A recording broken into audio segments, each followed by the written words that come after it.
My mother is determined to secure her position as a matriarch of a wealthy family. She confined the impressionable me within my stepbrother's room, and no one is aware that beneath the facade of a gentle and innocent Omega lies a ferocious wolf at heart.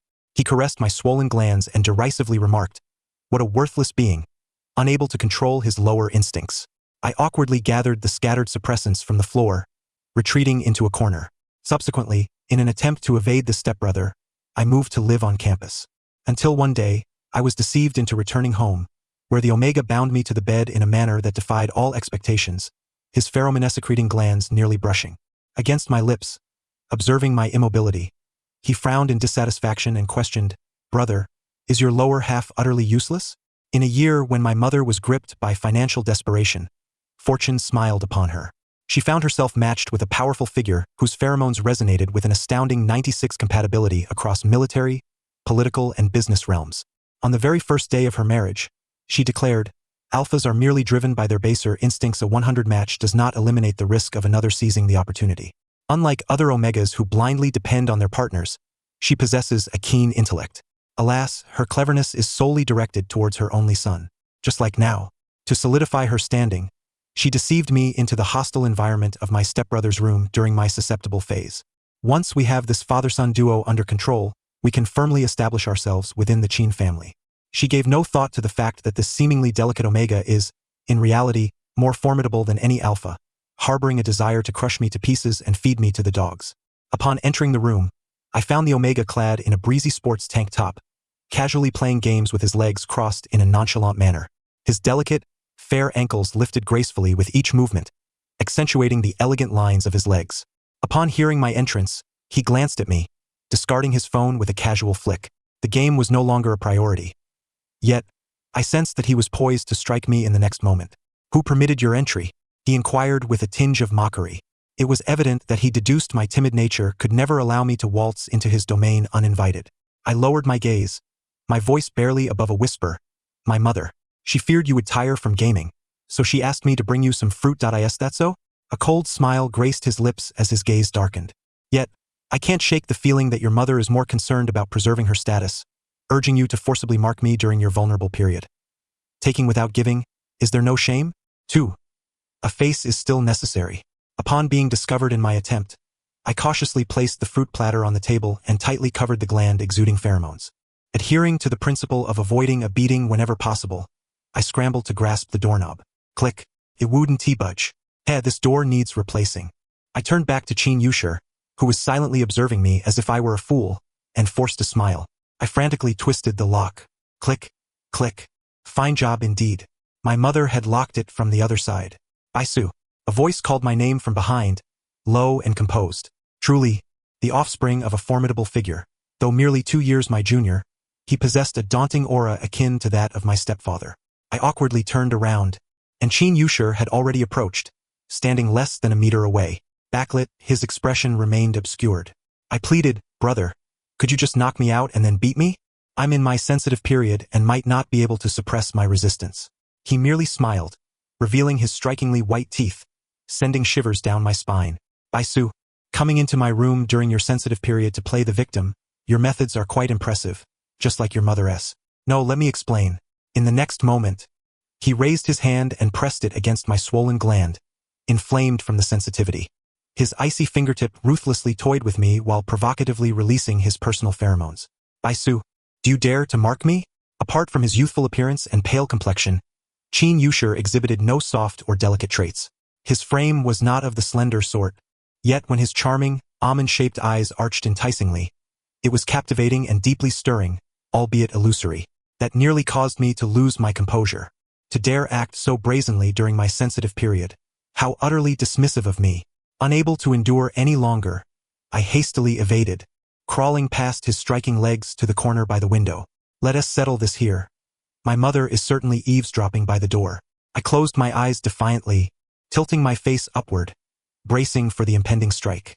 After what felt like an eternity, I cautiously opened one eye. He loomed above me, tossing a few suppressants my way. As the suppressants rolled into the corner, I became aware that my pheromones had permeated the entire room. Qin Yushi shot me a piercing glance, a pitiful fool unable to control his lower half. He then donned a suppressive collar and leaped out the window, The sheer force of the wind sent the sheer curtains billowing. I stared at the window, which trembled violently from the impact. Jumping from the third floor, my stepbrother truly was something else. 3. Useless, are you even capable? Everything within reach escapes. My mother, exasperated, slapped me. Look at others. During their sensitive periods, they can't wait to cling to their partners. Yet here you are, even when Qin Yushi lures you with his pheromones, you exhibit no reaction. Son, are you sure you're not impaired? Shall I take you to the hospital? Terrified she might actually take me to the hospital, I hurried to explain. Mom, I'm fine. I'm just fishing with a long line. Right now, I prefer those with higher standards. My mother, with a knee-jerk reaction, could discern my fabrications. Son, you are not high quality. Merely pitifully spineless. I've never seen such a cowardly individual. My mother, elegantly departing in her high heels, left me to ponder her words. Spineless? Not quite. I harbored a secret I could not disclose. In truth, I was top tier. I hadn't shared this with my mother for fear that, upon learning, she might joyously sell me off as a stud. As a top tier, my self-control was arguably the finest among my peers. Unlike others who exhibited volatility, possessiveness, or aggression during their sensitive periods, I typically feigned indifference and practiced restraint. Yet my proud willpower was met with the challenge of Qin Yushi. Setting aside his pheromones, just the sight of his striking, audacious face was enough. From the very first day I arrived in this household, I knew I was doomed. Physiological attraction was indeed a cruel twist of fate. For the combination of the sensitive period and the allure of his pheromones proved to be an irresistible temptation. After enduring intense restraint, I needed an outlet. I returned to the underground fight scene, rekindling my former life. Having lived a precarious existence with my mother, during financially difficult times, she would coerce me into stealing or staging accidents for money. She incessantly reminded me, living is far more important than dignity. Indeed, I wished to survive even at the cost of dignity. By chance, I found myself in the underground fighting arena. Here, I felt a sense of belonging amidst the excitement, bloodshed, and shouts. An environment where I could unleash my deepest frustrations. Later, my mother, with her mismatched pheromones, defeated Qin Yushi's former stepmother. After returning to a normal life, I found myself suppressing my true self. My mother's insincere smiles towards my stepfather filled me with disgust, and I grew weary of pretending to be harmless to appease everyone around me. Yet, in the face of Qin Yushi, I was constantly plagued by desires to possess and dominate. This was improper. I needed to exercise restraint. 5. After consecutively fighting 10 matches, as my opponent crashed into the protective barrier, begging for mercy, the referee blew the whistle, declaring the match concluded. The deafening cheers erupted from the audience.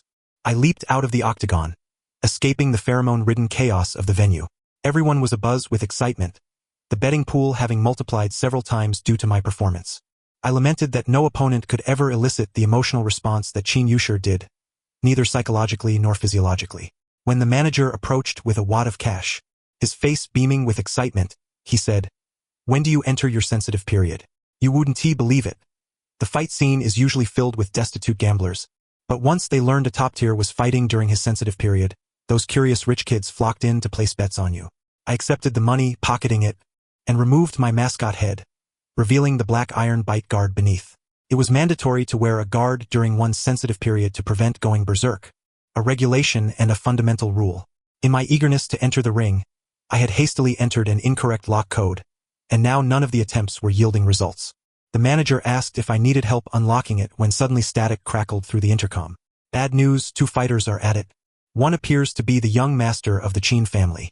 By the time I arrived at the scene, my fiercely aggressive stepbrother was straddling an unfortunate fighter beneath him.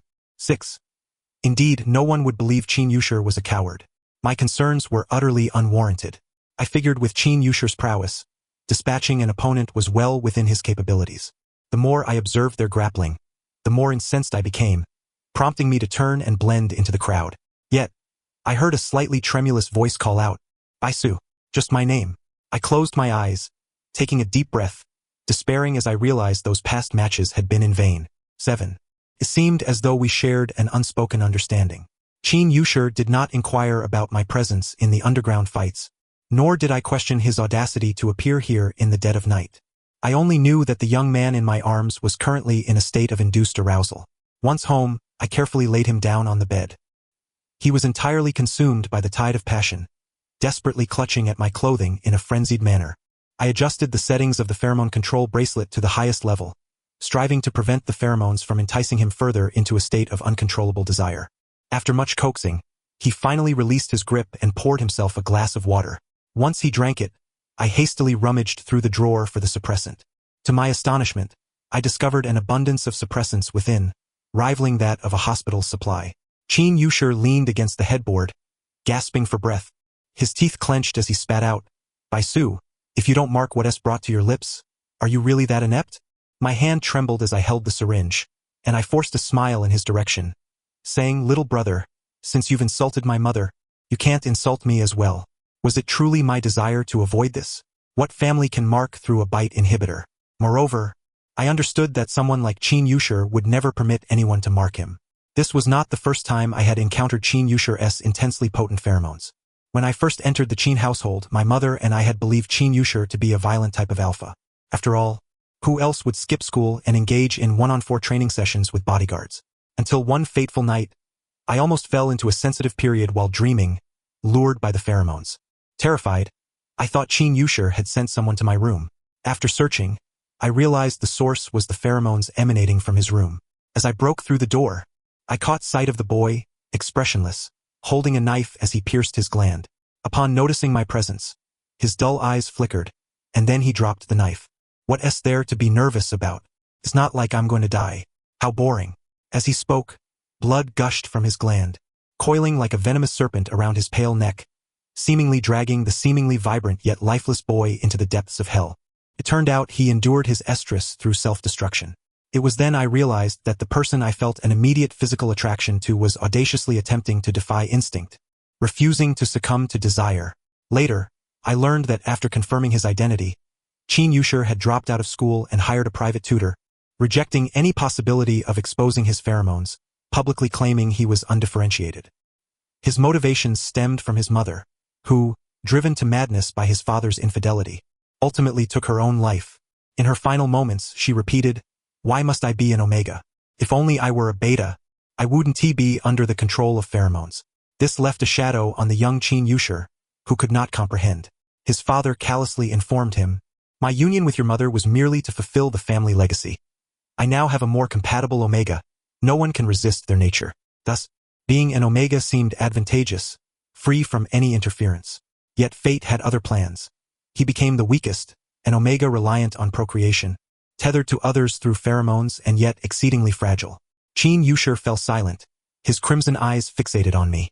I maintained an air of normalcy, seemingly unaffected by the dual influence of heightened arousal and sensitivity. However, certain physiological responses threatened to erupt. Gazing at his exposed neck, pristine as a work of art, I recalled the day I inadvertently glimpsed his ankle. I pondered the sensations of holding him close, of being pinned beneath him. Taking a deep breath, I focused my mind as I pushed the needle. "I'm going to inject, don't move, and don't hit me." I administered 3 swift injections. The once volatile individual finally settled down.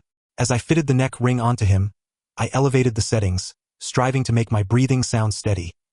"Little brother, you're in heat and I'm sensitive.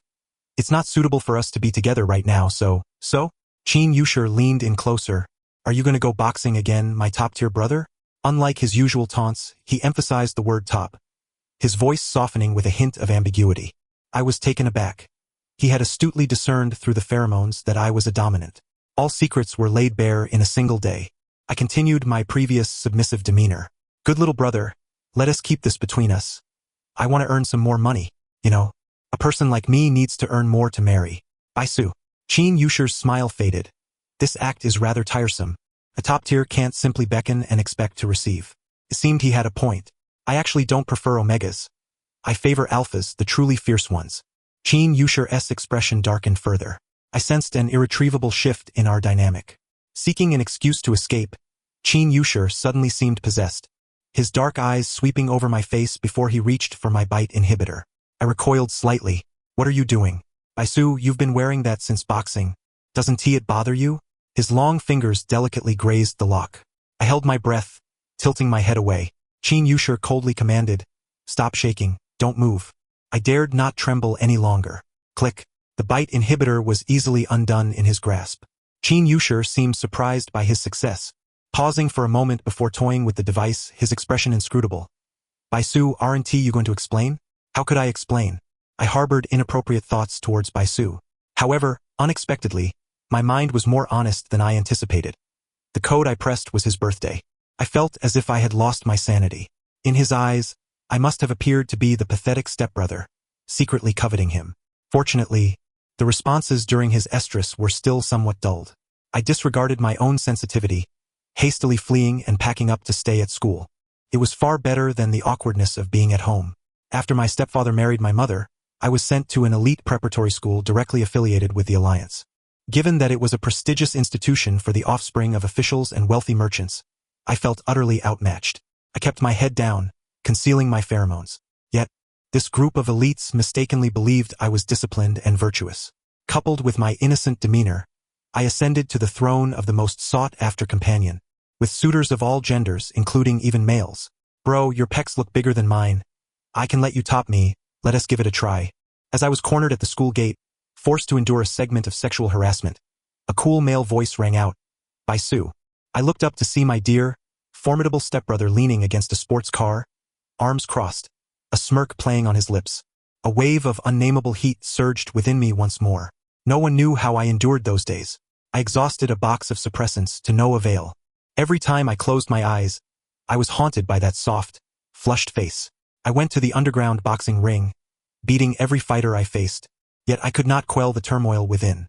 Ultimately, driven by desire, as I leaned my arm against my forehead, panting softly, I felt sullied, having dragged my stepbrother into my depravity.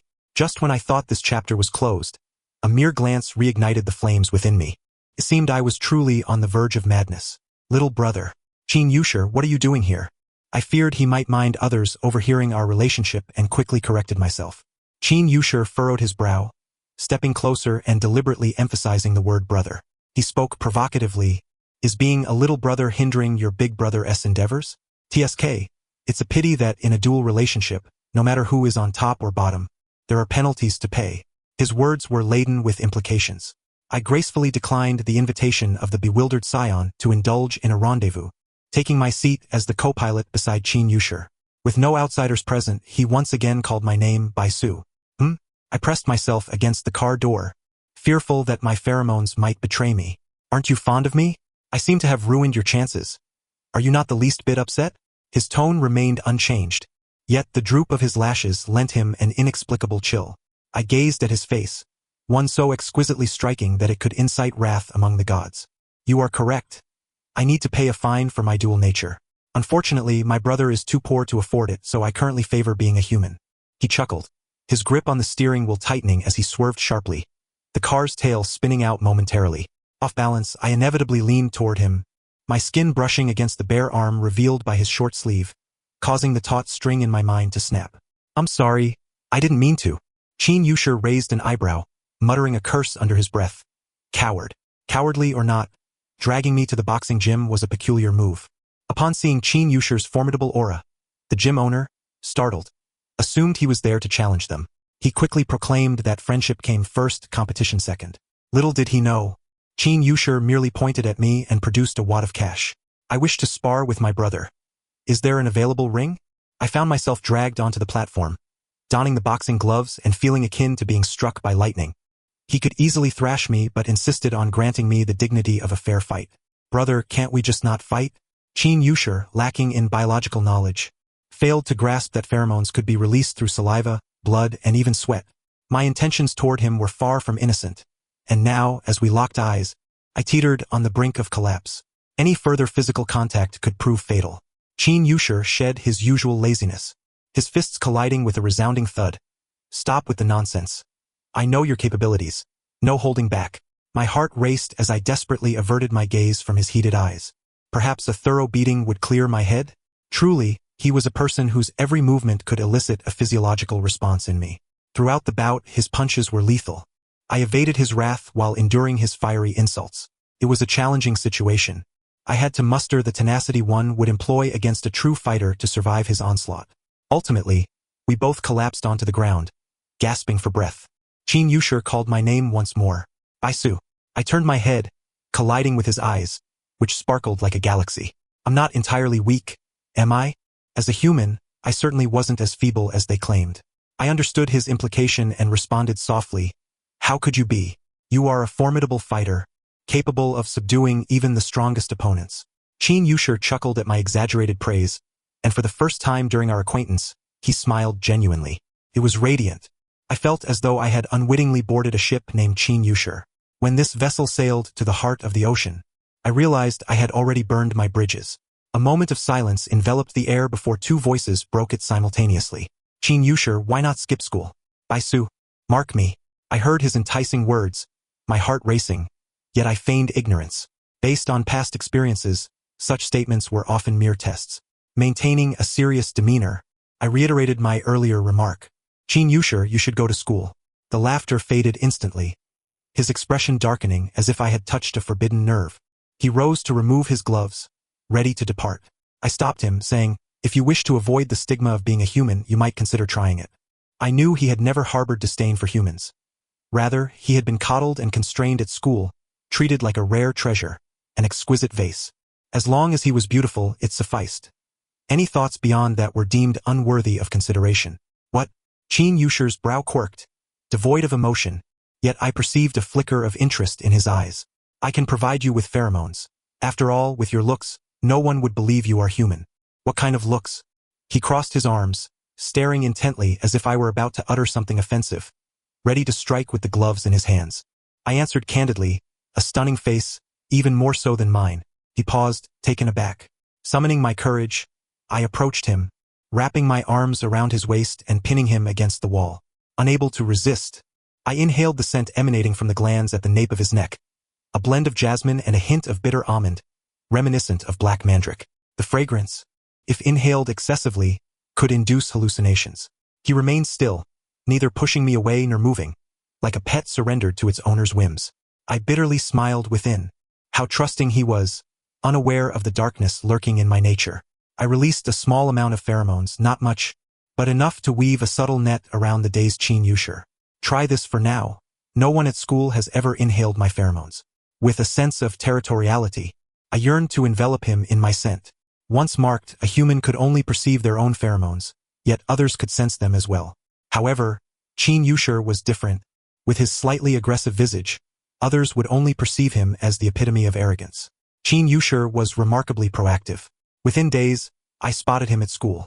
He lingered on the outskirts of the basketball court, blending into the crowd, but alas, his striking face drew attention wherever he went. Upon spotting him, I tossed the basketball to a teammate. My brother has arrived. Let us pause the game. I turned to leave the court. A smitten admirer handed me a towel. By goo, you look so handsome. Ordinarily, I would politely decline, but considering the potential odor of sweat that might offend my fastidious younger brother, I thanked him and wiped my face. Feeling presentable, I approached. Yet, as expected of a young master, his temperament was capricious. One moment he wore a carefree smile, the next his expression soured. He turned on his heel and walked away. I chased after him. What's the matter, young master?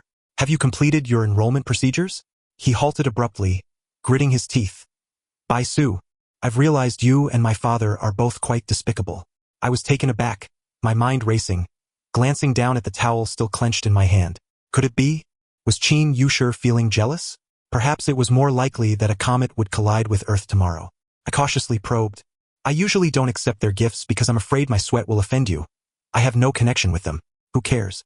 Though he said that, it was evident that the hostility emanating from my half-brother had diminished. I felt a flicker of understanding. I boldly led him to a secluded grove where couples often met. Baisu, am I granting you too much face? I tightened my grip around his waist, and although he cursed viciously, his body was surprisingly pliant. Seizing the opportunity, I leaned in to nuzzle against his scent glands. Don't move. I feel like my scent is fading on you. The genuine embrace lasted only a fleeting few seconds, yet it was difficult to endure. No one knew how desperately I longed for the person before me, to sense his essence and, even more so, to claim him as my own. I realized this desire did not stem from my nature but from an irresistible yearning for someone I deeply cherished. To facilitate his access to my pheromones, I moved back home after he began attending school. Since he was 2 years younger, we were in the same department but different classes. Fortunately, he was fully equipped, from the suppressive pheromone medication to the wristband adorning his arm. Coupled with my occasional application of pheromones onto him, no one ever questioned his gender. Everyone simply assumed he was a male, quickly garnering a multitude of admirers at school. By day, he thrived effortlessly, yet as night fell, he would beckon me into his room, akin to indulging in forbidden fruit. After a simple embrace, we would act as if nothing had transpired. Only I, restless and unable to find solace, found my urge to punch increasing exponentially. Reluctantly, I released him from the embrace, intending to infuse the clothes he would wear the following day with my pheromones. The instigator playfully hooked my neck, and I instinctively responded. The force was excessive, sending him tumbling to the floor. I could only be grateful for my foresight in administering 2 doses of suppressants beforehand. Otherwise, the situation would have spiraled out of control. I awkwardly propped myself up to disengage, only for his hand to suddenly press against my waist, like an unbreakable iron chain, pulling me back toward him with a slight force. Every cell in my body was set ablaze by this unwarranted intimacy. There's a sports meet tomorrow, I need to run. Merely relying on the pheromones from our embrace won't suffice. The atmosphere hung suspended for a moment, before Qin Yushi slowly spoke, his voice trembling slightly. Mark me.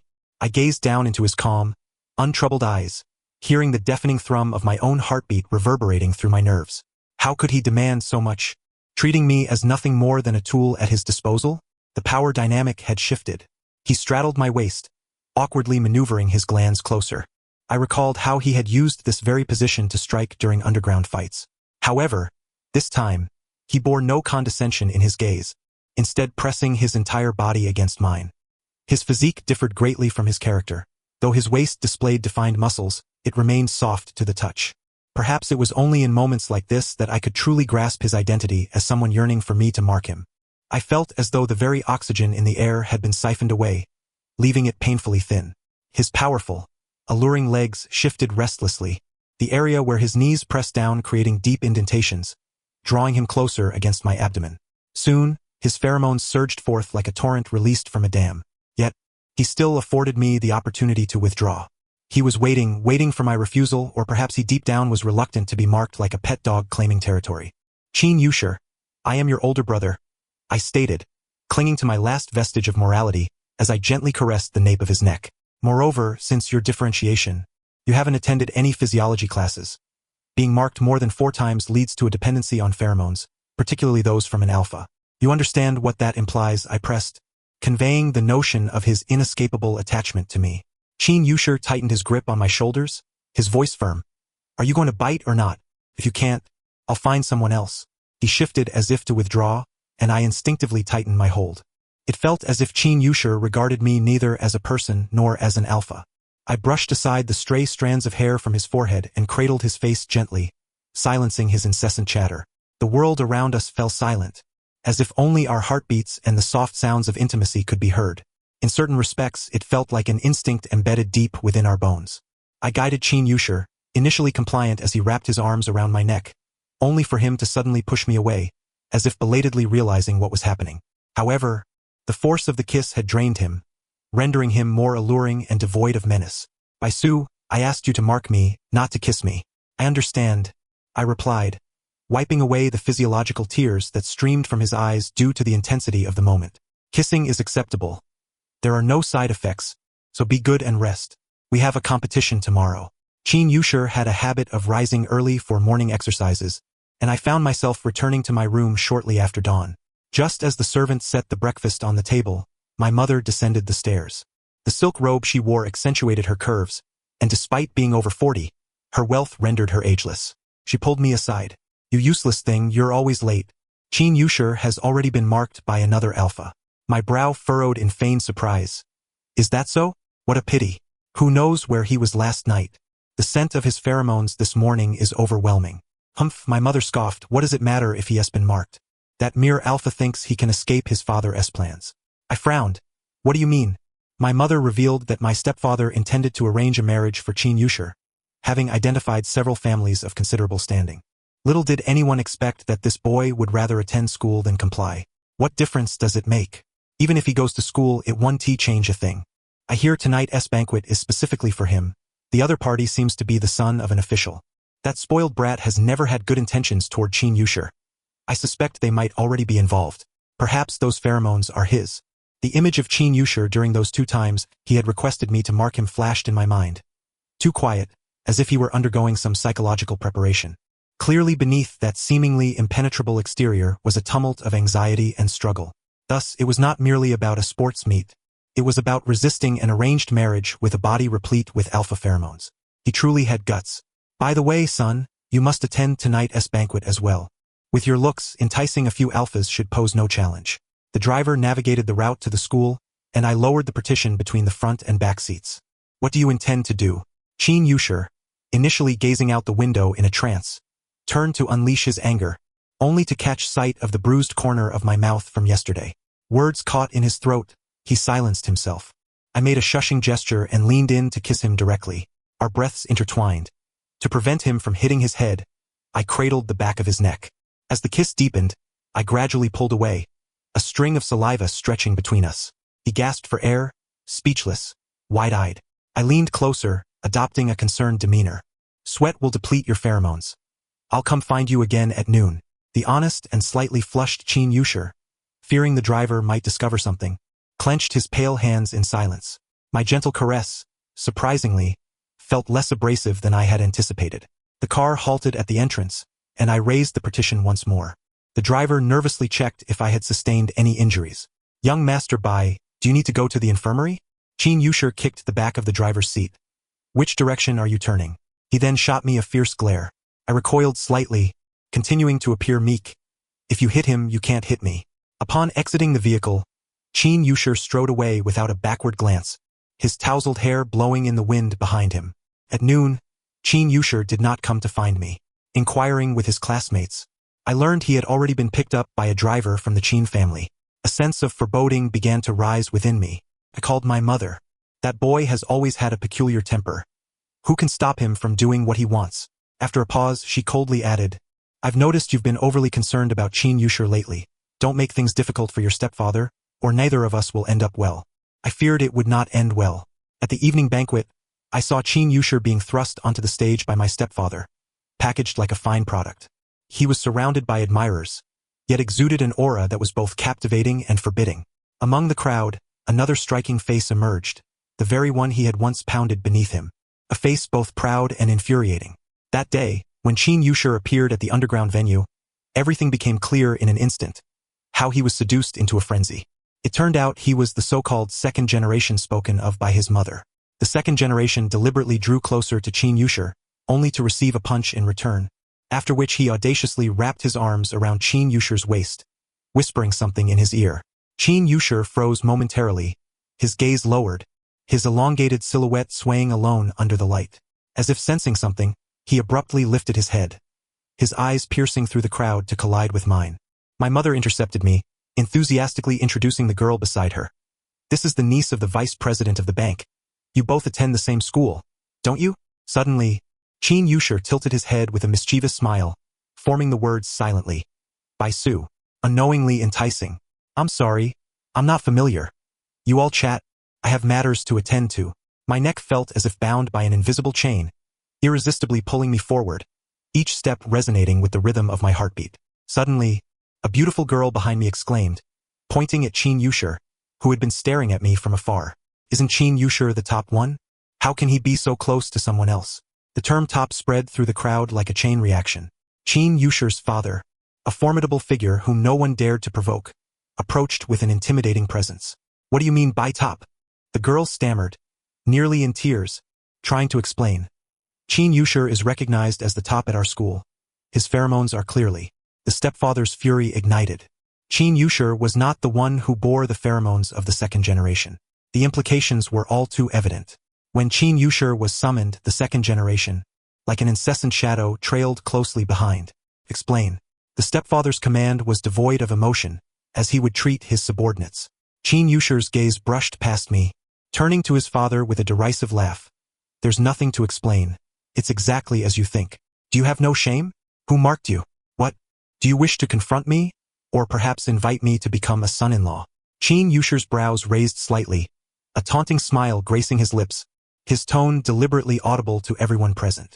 Unfortunately, there are several. Which one do you refer to, father? My temples throbbed. The second generation cast a disdainful glance at me, attempting to smooth over the situation. Uncle Chin, it's fine. I like him as a person, and I don't mind as long as he remains loyal to me. Of course, he didn't mind. Among his circle, he was perhaps the most extravagant and unscrupulous. Relying on the military district's influence, he played with various whims, having ruined at least 2 under his command. He took an interest in Qin Yushi precisely because he was a tough nut to crack. As for whether he would eventually discard him out of boredom, it didn't matter. After all, he was merely a being reliant on pheromones, a waste suitable only for being kept alive. The stepfather, swayed by the second-generation words, decided not to pursue the identity of the one who marked Qin Yushi. The second generation tried to pull Qin Yushi away. Wait a moment. I smiled, brushing aside the filthy hand that was about to touch Qin Yushi, drawing him into my embrace. Upon contact, I realized he was colder than a lifeless entity. His fingers were tightly clenched, turning pale from the pressure. I forcefully slipped my fingers into his palm, intertwining our hands. Sheathing my gentle facade, I cast a cold glance at the gathered crowd, fixing my gaze on the second generation. You may not mind, but it is I who should care, for Qin Yushi is mine. The one who had always been inconspicuous, regarded as a coward in the eyes of my stepfather and mother, uttered such words, akin to a landmine detonating amidst the crowd, leaving everyone in shock. The first to react was Qin Yushi. He attempted to shake off my hand, but I tightened my grip resolutely. He helplessly nudged his jaw. Bai Su, I have nothing to do with you. Yet, despite claiming indifference, he was already steeped in my scent. I did not wish to be a dog that indiscriminately marked territory. I had always controlled my pheromones well, which was why my stepfather and mother, despite detecting the scent of a top on Qin Yushi, could not trace it back to me. However, the second generation had been in the boxing ring. He had smelled it before and knew it was my pheromones. With his body saturated in the pheromones of his stepbrother, to assert that there was nothing between them would be met with disbelief, no matter how much one shouted. He maliciously wielded the pheromones to coerce and threaten Qin Yushi. Yet, this fool Qin Yushi was particularly loyal, wanting to resolve the issue alone. The second generation believed that someone like me, a coward, would never admit it, raising an eyebrow in provocation. Did you hear what Qin Yushi said? You, a stepson trying to reach for a swan, should first see if the swan pays you any mind. My stepfather's exploratory gaze fell upon me, scrutinizing me from head to toe. My mother, too, stepped in to smooth things over. My son just enjoys joking around. He is quite the coward, and couldn't he possibly be a top? The banquet has begun. Shall we? The second generation suddenly knelt down, and with that, the surrounding noise dissipated. The pheromones of a top-tier individual were unlike the usual soothing presence. They enveloped with an oppressive force. The person in my arms tensed slightly, pulling at my collar. Don't worry. My pheromones won't attack you. I feared startling Qin Yushi, repeatedly assuring him with soft words. My mother stepped back in shock, and even my stepfather's typically impassive face cracked momentarily, though he quickly reverted to his cold demeanor. Even if you are a top tier, unless the pheromone matching value exceeds 90, you cannot be considered a fated partner. I've suffered the consequences. Qin Yushi must seek a high matching value. Chun Feng matches him at 98. Such high compatibility is what defines a perfect partner, making him the most suitable. Qin Yushi seemed to contemplate something.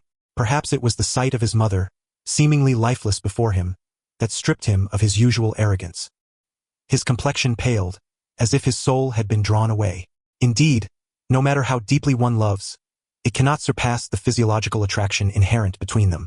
Just as the second generation could easily induce Qin Yushi into a state of arousal with a slight movement. But so what? I released Qin Yushi. Amidst the gasps of the crowd, I calmly took a knife I had casually grabbed and aimed it at my own gland, piercing through. The blood flowed, winding down my neck as it had on that day. I lowered my gaze, sighing with regret. So, it seems even a permanent mark is of no use. How unfortunate. Upon hearing the mention of a permanent mark, my stepfather fell silent. The second generation ceased to smile, panic setting in as he shouted, "You're lying. With your cowardly demeanor, standing or not is a question. Why don't you try?" I stopped pretending and turned the knife toward the second generation. It's a pity I have no interest in such matters. Before you try anything, I might as well ruin that gland of yours that indiscriminately marks territory. Qin Yushi looked at me in shock. Only I knew the filthiness of his gaze. I even let you temporarily mark me, and now you're spreading rumors that I've been permanently marked? It was as if he had tacitly agreed, deftly withdrawing his tie and pressing it against my wound to staunch the blood. His movements were so skillful that it pained me to watch. My stepfather stepped forward, about to say something, when my mother suddenly interposed herself in front of me, pointing at him defiantly. What do you intend to do? My son is a top-tier rare species, protected under the laws of the Alliance. You talk endlessly about high matching values. I could easily pass off a fake report to fool you, yet you still love me to the point of obsession. If you cherish matching values so much, then go be with it. I never expected my typically harsh mother to suddenly intervene. If I had known, I would have added a few more points to the matching value. Who knew there would truly be a 97? Since I've already amassed the funds and taken care of everything, I might as well take this opportunity to cast him aside. I fixed my gaze on my mother as she packed her belongings. She mentioned plans to travel the world with the money, leaving my affairs to me. Miraculously, the banquet was a disaster, and my stepfather was too preoccupied to attend to me. Rather than the compatibility that he wrestled with throughout his life, he was more concerned about the audacity of someone who dared to abandon him first. The scoundrel father pursued his wife. How does that saying go? Evil deeds eventually face retribution. In the dead of night, I licked the droplets of blood that flowed from the severed gland on Chin Yu's body. The person in my arms trembled, quaking. The scent of mandragora in the air instilled a delusion that he deeply loved me. I feigned ignorance, asking, "How can you still desire my mark, knowing that others are already aware of your condition?" Chin Yu pressed against my chest, evading my inquiry, breathing heavily with an ineffable expression. "You truly want to mark me permanently?" I gazed at his face, which rarely lost its edge, and gently ruffled his hair. "Dear brother, please stop skipping biology class. Consider it for my sake. And even during your heat, refrain from asking me to mark you. I am not a monk in a temple devoted to fasting and prayer." I pushed him away from my neck once more and resignedly hailed a cab to the underground fighting arena. Perhaps being marked permanently could cleanse me of this burden. Yet, the ultimate permanent mark, much like Chin Yu's mother, could only be escaped through death. Even if I could assure him that my heart and mind would be solely devoted to Chin Yu for a lifetime, what of Chin Yu? His current affection for me stemmed merely from the misattribution of arousal. When one traverses a precarious bridge alone for too long, it is inevitable to feel a flutter of the heart. He was so sensitive about his own identity. In the days that followed, we would occasionally run into each other at school. Chin Yu would feign nonchalance while greeting me. I too played the role of the elder brother, inquiring after his well-being and clarifying to any suitors that our relationship was innocent. Innocent? Not at all. Countless sleepless nights found me softly whispering his name, yearning to meld him into my being. He would concoct various excuses to solicit my pheromones. Once again, I found myself compelled to engage in underground boxing. I received his message, consisting of just 2 words, "Uncomfortable." I called back, but there was no response. I instructed the driver to turn around. My stepfather had used his monetary prowess to win back my mother, and they were off traveling the world. At home, apart from the 8 housekeepers, it was just Chin Yu and me. Today was unusually quiet. All 8 housekeepers had taken the day off. By the time I sensed something amiss, it was too late. A certain individual, endowed with formidable combat skills, had bound me to the bed, his pheromone-secreting glands nearly brushing my lips. "No ancient tortoise could endure like you." Noticing my stillness, he frowned in dissatisfaction. "Brother, is your lower half incapacitated?" Again with that line. I broke free from the decorative chains in a fit of rage and pressed him down. A resounding slap landed on his backside. "Useless, useless, useless. My glands are nearly ruined by the suppressants."